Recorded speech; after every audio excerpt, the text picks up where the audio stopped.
今天和大家分享的是和牛两吃。从 Costco 买的日本 A5 和牛到货了，虽说最近有$100的优惠，但也花了370多。外围有一圈4厘米厚的保温层，伸手进去，一股极凉的寒气窜出来。原来下面有2块干冰，赶紧戴上手套才敢拿。硬邦邦的牛肉也是特别凉，裸手拿就得格外小心。总共4块，重量是3磅。冻得跟石头一样，如何解冻就成了技术活。好在有一张解冻说明书和产品证书，要求在33到35华氏度的冰箱中慢解冻3到4天，这样才能恢复到鲜牛肉的状态。称了一下重量，3.04磅。提前1小时拿出冰箱，让牛排的温度慢慢接近室温。这是用了3天慢解冻的样子，非常完美。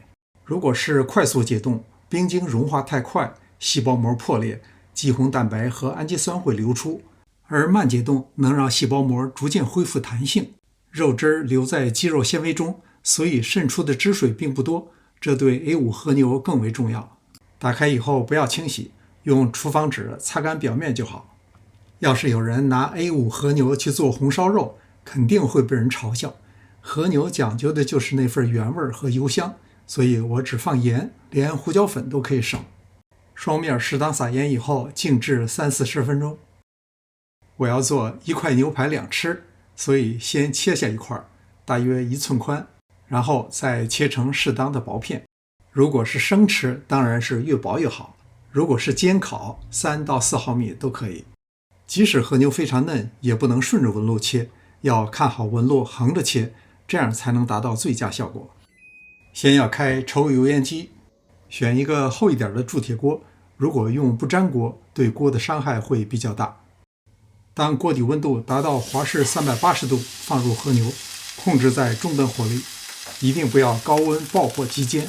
煎牛排最怕的是油烟，我厨房里最好的就是这台老本电器的大吸力抽油烟机，这2年一直工作平稳。还有这个蒸烤炸一体机，我蒸鸭子烤鸭子都用它。现在老板电器已经开始黑五折扣，全年最低价。视频下方有产品链接，用折扣码可以再省$20。90秒以后翻面，时间稍长，和牛软嫩的肌纤维会焦化，脂肪也损失过多，影响口感。这块牛肉比较薄，每面又各煎了30秒就好了。肉厚就加点时间，但成熟度不要达到中等熟以上。拿出以后用锡箔纸包起来，在室温下静置3到5分钟。还剩下另外4片牛肉，同样是锅热以后下锅。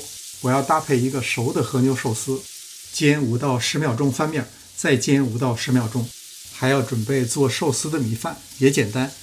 米醋、糖、盐按3:2:1的比例加热融化以后，放到米饭里拌匀，做成饭团，把肉片放到上面就好了。借着锅里的牛油再煎一些配菜，咱不能浪费了，比如蒜瓣、小西红柿，或者是口蘑、芦笋也不错。旅游圈有必去的风景，饭圈则有必吃的美食。这道和牛未必真似冰淇淋般入口即化，但那份柔嫩香滑绝对是牛排的巅峰。跟我做，不怕你厨艺不精，只怕你一口上瘾。感谢您的观看，希望看到您的留言。临走前别忘了点赞、订阅、评论。这里是上师厨房，我们下次再见。